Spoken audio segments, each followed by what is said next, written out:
Let's have an honest conversation about money. Not how to make it, not where to invest it, but how to teach your kids to be aware of it. No one taught me how money works. Not at school, not at home, nowhere.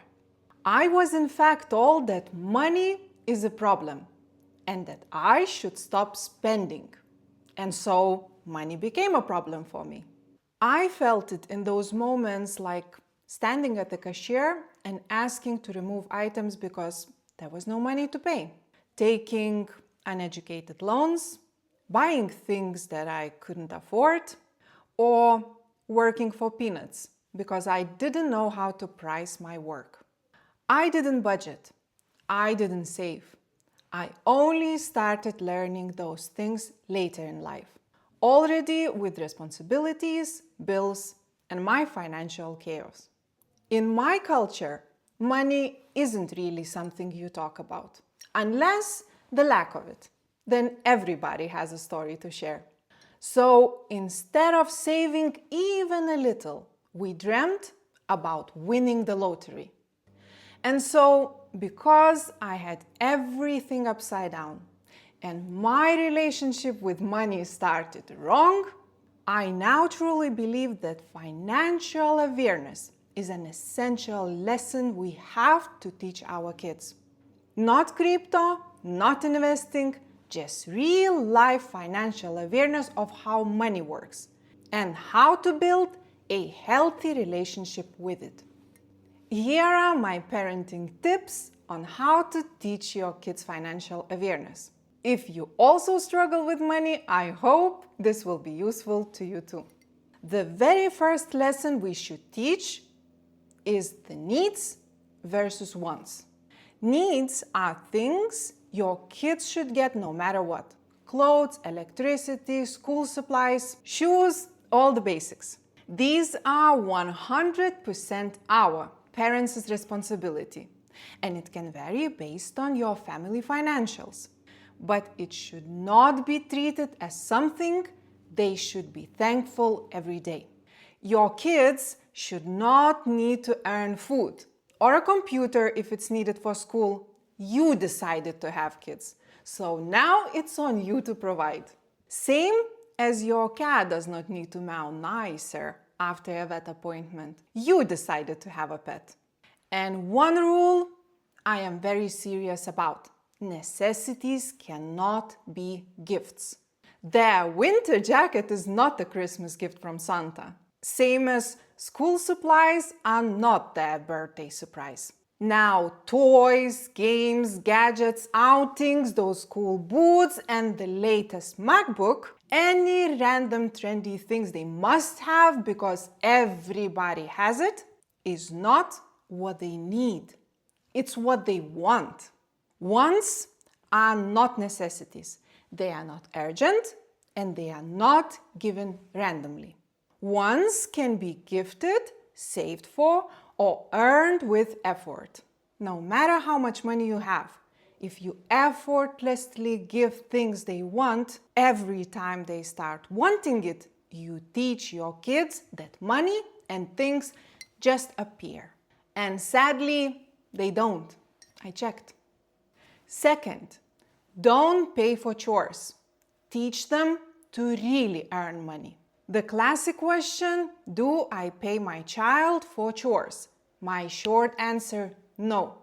Not for the routine household stuff. Same as you don't ask everyone to tip you after serving dinner. Cleaning your room, helping with dishes, serving the table, it's just being a part of the family. But if your child offers to help with something that you would normally pay someone else for, then it's a real deal and the money gets involved. You should agree on the task, the time it has to be completed, your expectations and the amount, and pay fairly. Let's say you were planning to hire window cleaners and your child is capable enough to do it on his extra time. It only makes sense to hire them.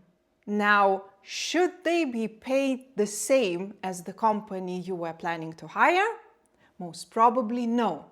And don't be shy to explain why. That should teach them money value, importance of qualification, and work efficiency, not entitlement. 3.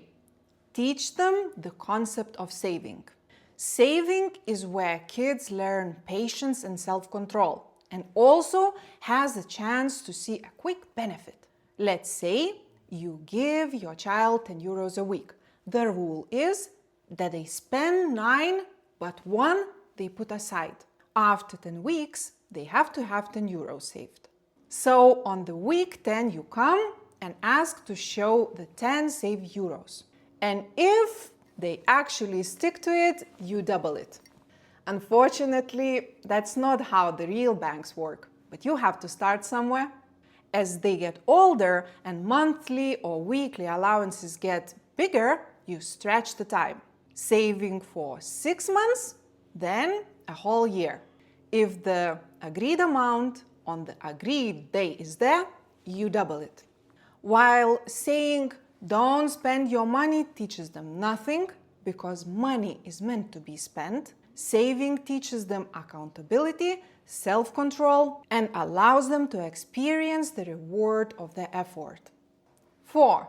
Educate them about real-life expenses and the concept of money overall. Talk with your child about real bills, electricity, water, internet, so they will understand that those things don't just magically exist until you pay for them. The idea is not to guilt them about how expensive their life is, but to explain how much it costs, how often we pay, and what happens if we don't. Then explain how salary works, why different jobs earn different amounts, what's considered a good salary for different professions. For you, it might sound like a common sense, but for them, it's important to explain how your salary comes into your bank account, and that it comes from work, skills, and the time you put in it. Small kids don't need details, they just need concept. Older ones can be explained with numbers and more details. On that note, it's important to explain that salary is a personal information. So your 12-year-old will not start blasting about your family income at school, making other kids and teachers feel uncomfortable. Explain the concept of income and expenses, how much things cost, giving simple examples like how many computers can you buy for your monthly salary, what rich and poor can actually mean without any shame or drama, what borrowing money means and when it's okay to borrow. 5. Teach your kids enough-ness. And that's one of the most important lessons in life, to see and seek for enough. Swedes have a very good word to describe it. It's Lagom. I might be mispronouncing it, but it means not too little, not too much, just the right amount. Because you don't really need the most expensive version of everything. But you also don't need to suffer by creating an artificial poverty to show your kids how life can be. It's the opposite of excess and overconsumption. Enough money to feel safe, enough work to feel useful and not burn out, enough things to live comfortably, not overwhelmed by constantly thinking how to keep your expensive stuff safe. Because a comfortable life isn't about always wanting more. It's about knowing when you have enough. And honestly, most adults can use this lesson too. If this helped you, like and share it with another mom. And I will see you next week.